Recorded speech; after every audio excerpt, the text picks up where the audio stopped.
A personal note I wrote to the email list this week, went out yesterday. I'm going to share it with you real quick. Then I'll tell you who I am and why I'm here. Stay in suspense.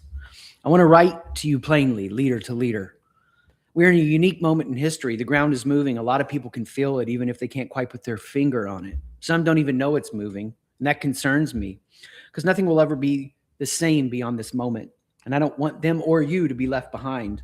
I'm talking about what's happening with AI. AI is even further along than most people realize.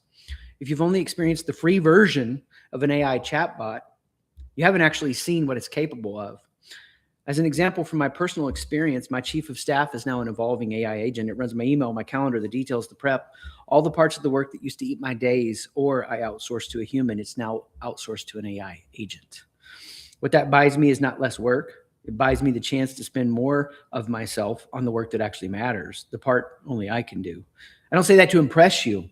I say it so you'll trust me when I tell you this is real and it's moving fast. That's the hopeful side. There's a concerning side too, and you probably feel it already. A new study recently revealed that Americans are already spending more time with AI companions than they do on dating apps. That tells you something about where the gravity is pulling. The pull for many leaders right now is to check out, to hand off not just the busy work, but the thinking, the relating, the presence. That would be a mistake. Here's what steadies me. We've been here before. Every tool that has ever promised to change everything ran into the same unchanged thing inside of us. New technology, same human heart. I'm not anchoring to the technology. The way through has never been a faster AI or any technology for that matter. It's been an intelligence older than any technology, an ancient wisdom that has always been true and still holds true today. On July 7th, my new book comes out, and it lays out a leadership model for AI built on exactly that ancient foundation. Not an artificial intelligence, but an ancient intelligence. I want you to know ahead of time that I'll be bolder in this book and explicitly anchoring the model I am offering and where it comes from. We shared with you at the beginning of the year that we were peeling back the curtain about the foundations of SiteShift and the ancient wisdom that drives all our work. Now more than ever, we need faith-driven leaders to rise to the occasion and become better leaders. Now, that's not to say we don't work with non-faith curious leaders. We still work in any room that is serious about developing leaders who develop other leaders. We recently had a client ask us to leave out the faith tie-ins while coaching his team. I said, no problem, because they were serious about delivering a transformative experience to their leaders.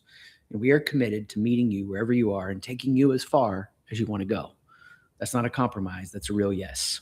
The only bar I care about is a willingness to look in the mirror before you look at your organization.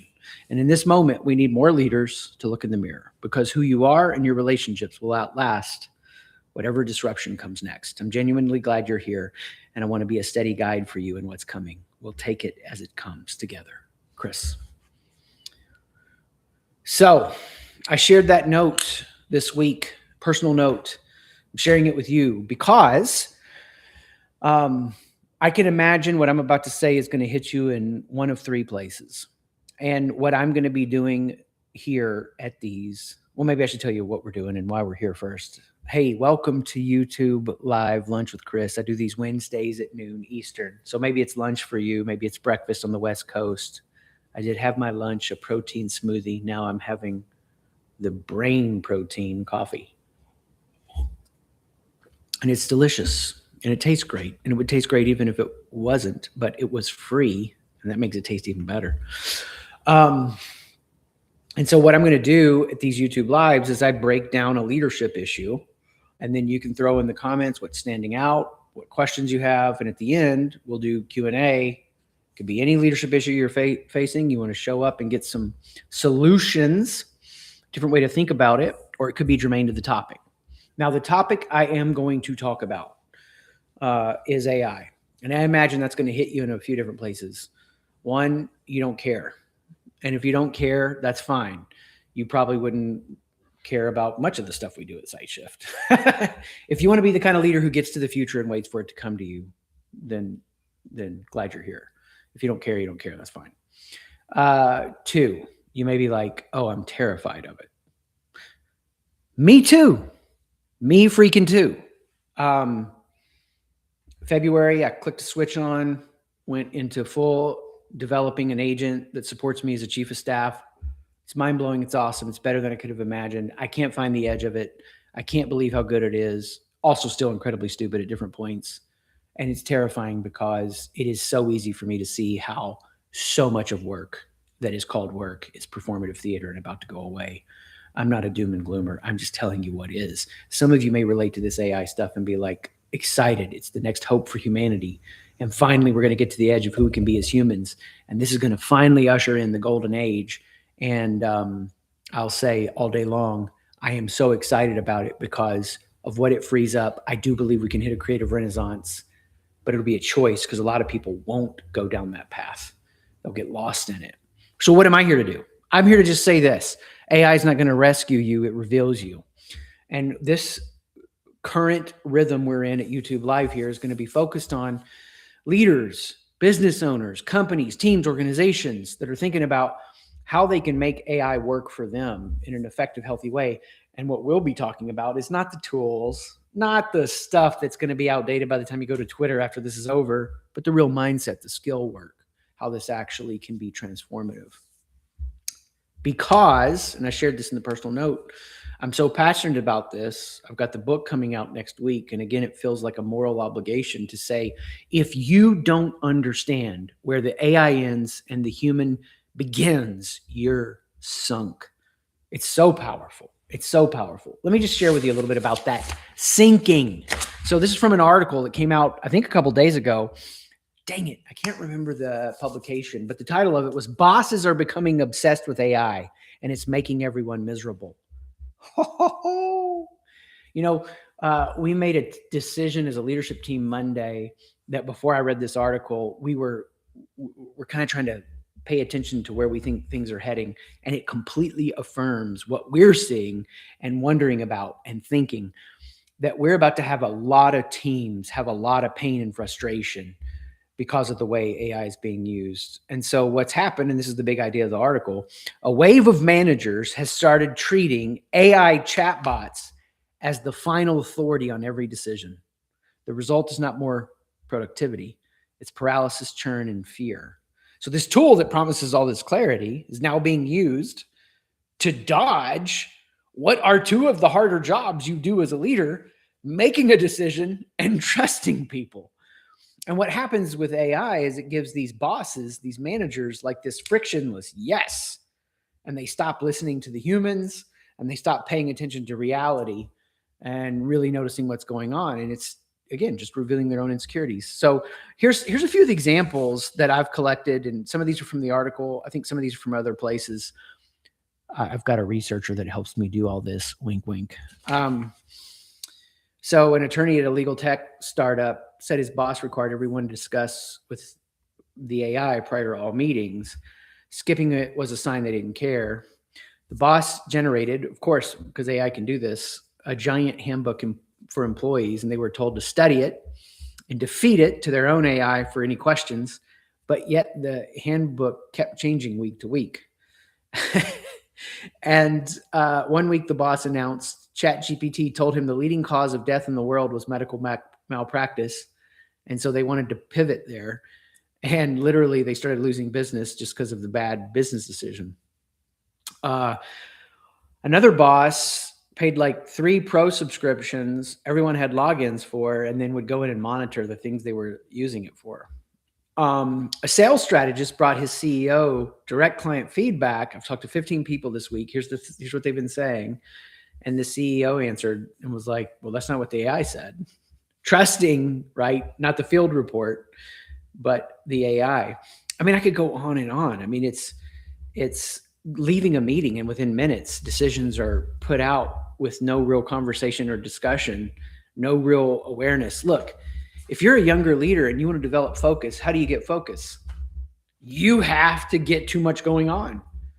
If you want to be a leader, how do you give vision and direction? You got to feel lost. You got to feel stuck. It's the tons of times I've felt lost and stuck that I've learned a ton about casting vision and how to capture imagination. It's the tons of times I've been overwhelmed that I've learned how to focus. If you want to get great at relationships, you got to be in mess. You got to be in messes with people. And so what's going to happen for a lot is they're going to look at AI in such a way that it's going to rescue me. No, it's not going to rescue you. It's going to reveal you. I'm writing something down because I want to come back to it later. Not for you, for me. This is for me to come back to because this is real and live and in the moment. And I liked how that came out, and I don't want to lose it. So what's happening, though, for some of you, it's like, oh, yeah, Chris is terrible. Keep tearing it down. Well, let me go the other side of this. So I haven't verified this yet, but something I heard recently was that Zuckerberg was putting an AI agent in the executive workflow. The executive workflow of one of the top 7 companies driving the economy. I mean, you could say the American economy, which ends up being the global economy. Sam Altman said of OpenAI, his main goal in life was to channel an ancient demon. Just kidding. He didn't say that. He said AI will be a better CEO of OpenAI than me. What the? Here's the thing. For Zuckerberg to do that and for Altman to do that, here's what I can say definitively. I have no doubts about this. You're seeing the free, stupid version. Okay? It hallucinates. It's idiotic. It's dumb. Most of you watching this have never seen what I have, something that is, operating on its own loop, self-healing, initiating, taking action, blowing my mind. And I don't even have access to the best models. These guys have access to stuff that would completely probably undo most of what we think of as reality. And I am not being facetious when I say that. Like, there's no way they're saying those things if they're not seeing something very profound. You say, Chris, this is really crazy. 10 years of doing Site Shift full-time, 25 years of building leaders. I've never seen you be like this before. Well, I'm just glad you've been around that long. It's because this is tectonic.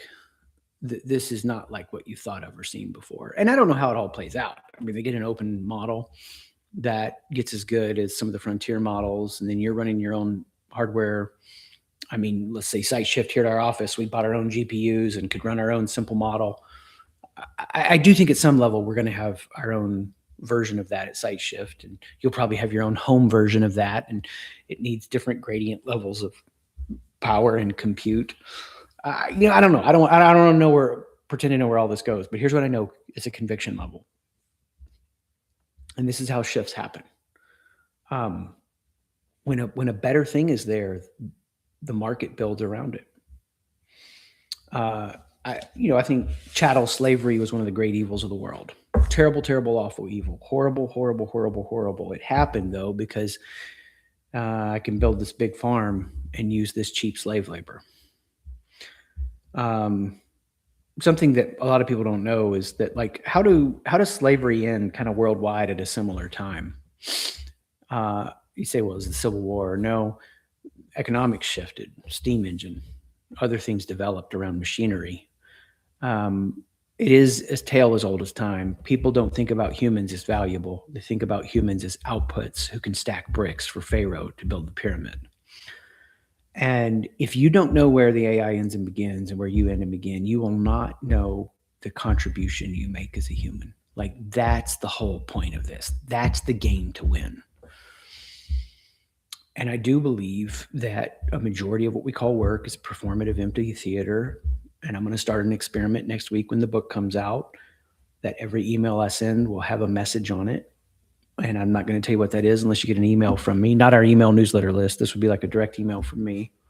And I am going to show the world how much what we think is work is just performative theater. It doesn't really matter.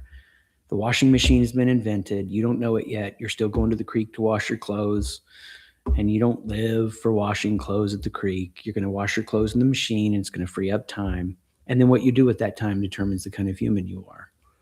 And it's not going to be easy, and it's going to be hard, and there's going to be challenges. But on the other end of it, we can become better humans for it. We've faced this before. We'll face it again. This one's a big one. It's a big one. It's not like what we've faced recently, cryptocurrency, NFTs, whatever all that silly stuff was. This is bigger. It's going to mean more.